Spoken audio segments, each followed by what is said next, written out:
Masyaallah muslimin, Jamaah Jumat Masjid Al-Kautsar rahimakumullah.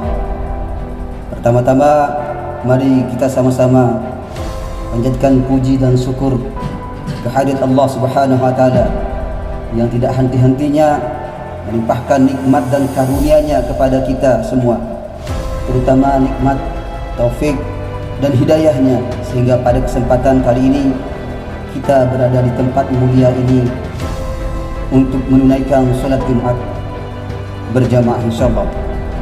Selawat dan salam semoga selalu tercurah kepada penghulu para nabi dan rasul sekaligus pelita kegelapan, yakni Nabi besar Muhammad sallallahu alaihi wasallam. Selawat serta salam juga semoga terlimpah kepada para sahabatnya, para tabi'in, para tabi'in hingga kepada kita semua. Semoga kita diberikan kekuatan mengikuti ajaran Islam serta di akhirat kelak mendapatkan syafaat. Amin ya rabbal alamin. Masyaallah muslimin rahimakumullah. Seperti biasa, sebelum melanjutkan khutbah, terlebih dahulu khatib berwasiat kepada diri khatib pribadi dan juga kepada jamaah sekalian. Marilah kita sama-sama mempertahankan sekaligus meningkatkan ketakwaan kepada Allah Subhanahu wa taala.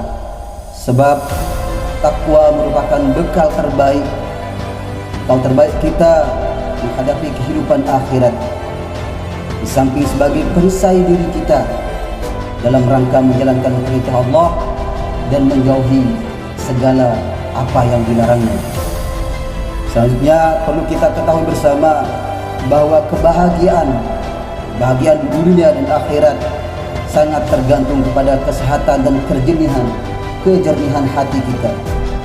Sementara kesehatan dan kejernihan hati sangat bergantung kepada keyakinan kepada Allah, sifat-sifat terpuji di dalamnya, serta seberapa jauh ia dari sifat-sifat tercela yang bisa bersarang di dalam hati kita ini.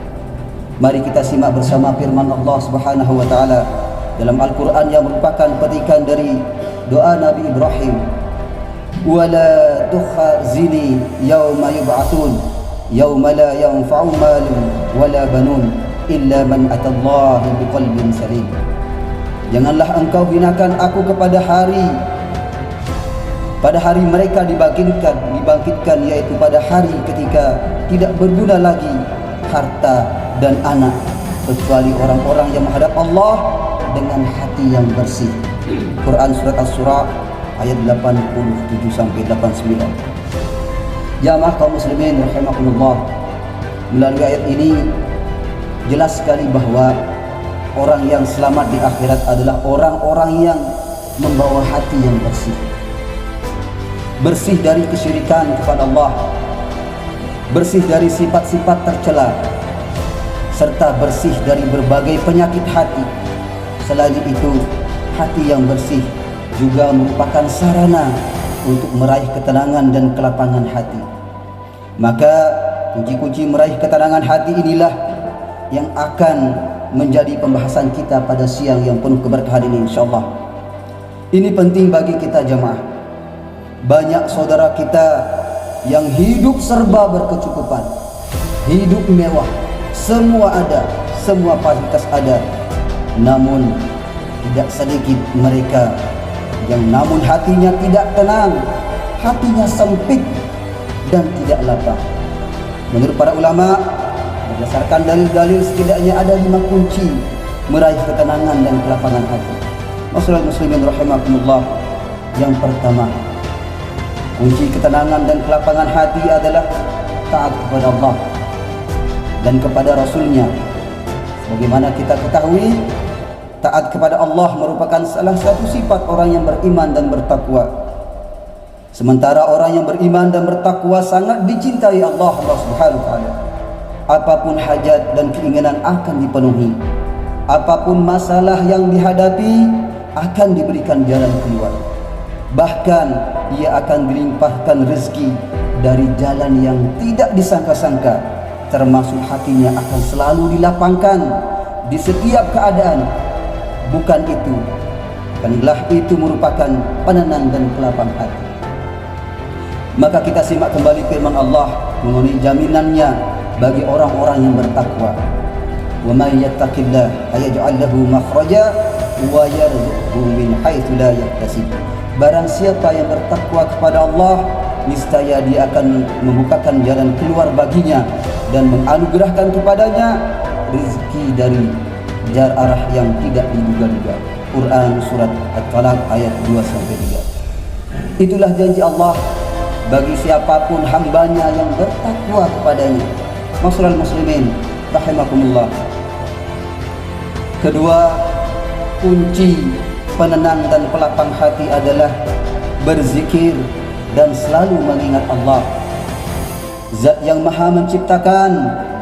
Bahkan lebih luas lagi, selain zikir dengan asma dan sifat-sifatnya, kategori zikir di sini mencakup zikir mengingat kekuasaan ciptaannya, aturan di dalamnya, ancaman-ancamannya, serta tanda-tanda kebesaran Allah. Selain menjadi sebab turunnya ketenangan hati jemaah, zikir mengingat Allah juga menjadi sebab selamatnya diri dari melanggar larangan-larangannya. Bayangkan, pada saat kita berkeinginan melakukan suatu kemaksiatan, dengan sendirinya hati kita terkuat untuk melakukan zikir, niscaya kita akan mengurungkan keinginan itu.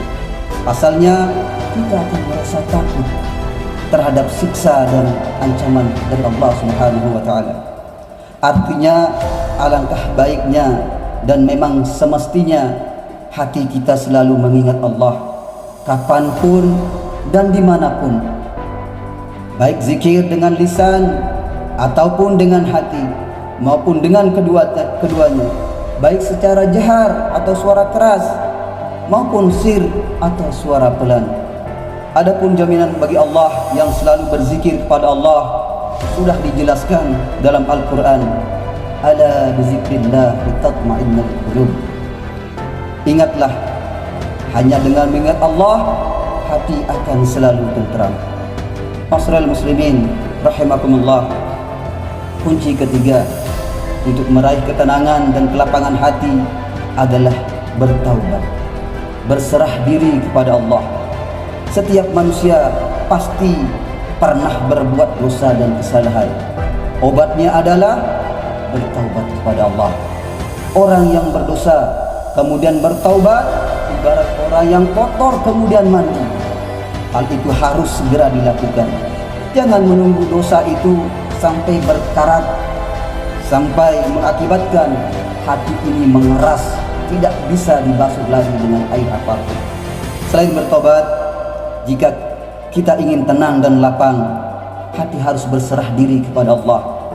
Apapun yang datang darinya, kita terima dengan ikhlas, berprasangka baik kepada Allah. Sebab di balik sesuatu yang kurang kita senangi, ada rahasia besar yang kebaikannya dan hendak Allah berikan. Ingatlah, apapun yang diberikan oleh Allah Subhanahu wa taala, apapun keadaan kita saat ini yang diberikan oleh Allah Subhanahu wa taala, itulah yang terbaik. Kurang baik itu hanya menurut pikiran kita, pikiran semua manusia belaka. Maka kita simak jaminan Allah bagi orang yang bertakwa dan selalu berserah diri kepadanya. Wa may yatawakkal 'ala Allah fa huwa hasbuh, innallaha balighul amr. Ingat, artinya siapa yang bertakwa kepada Allah, bertawakal kepada Allah, niscaya Allah akan mencukupkan keperluannya. Quran surat At-Talaq ayat 2-3. Walhasil jamaah, setiap kita berbuat lalai atau berbuat dosa, segera akhiri dengan taubat. Setidak-tidaknya dengan istighfar. Setiap kita menerima ujian atau hasil yang kurang sesuai, dengan harapan segera serahkan kepada Allah. Berusaha lebih keras lagi, sering-sering lagi berdoa memohon kepadanya. Apapun hasil terserah Allah. Syukurilah setiap apa yang sudah Allah berikan kepada kita saat ini, besar ataupun kecil. Sebab dengan syukur, nikmat Allah akan ditambah. Dengan berserah, hidup akan menjadi ringan tanpa beban. Ibnu Athaillah pernah berpesan, Jangan pernah memikirkan sesuatu yang sudah dijamin oleh Allah. Rezeki, ajal sudah ditentukan oleh Allah. Sebab itu bukan urusan hamba. Dipikirkan pun hanya membuat beban.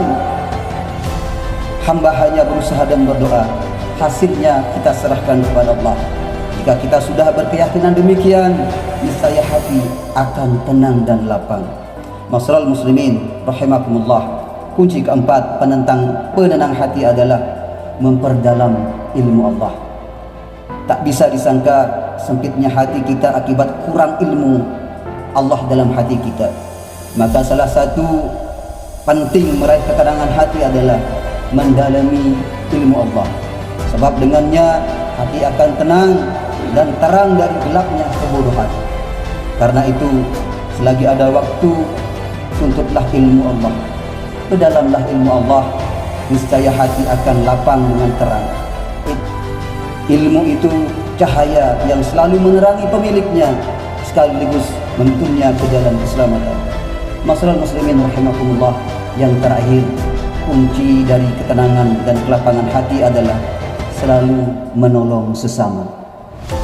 Sebagaimana hadis yang sudah disampaikan dalam mukaddimah di atas, orang-orang yang selalu menolong kesulitan orang lain maka akan ditolong oleh Allah. Siapa saja yang membukakan kesulitan orang lain, pasti Allah akan membukakan kesulitan di akhirat kelak. Bukankah kita mendapat pertolongan lain, hati kita menjadi senang tentunya. Itu pula yang dialami orang lain. Ketika mereka mendapatkan pertolongan, maka hatinya mereka akan senang. Maka mulai dari sekarang jamaah, perbanyaklah kita membantu sesama orang lain, tetangga kita, sahabat kita yang ditimpa kesusahan. Niscaya kita akan mendapat pertolongan Allah Subhanahu wa taala. Mari simak kembali sabda Rasulullah sallallahu alaihi wasallam, "Man kana fi hajati akhi, kana 'azza wa jalla fi hajatihi, wa man faraja 'an muslim qurban farajallahu 'azza wa jalla anhu bi karban min karbin yaumal qiyamah." Siapa saja yang menolong kebutuhan saudaranya, maka Allah akan menolong kebutuhannya.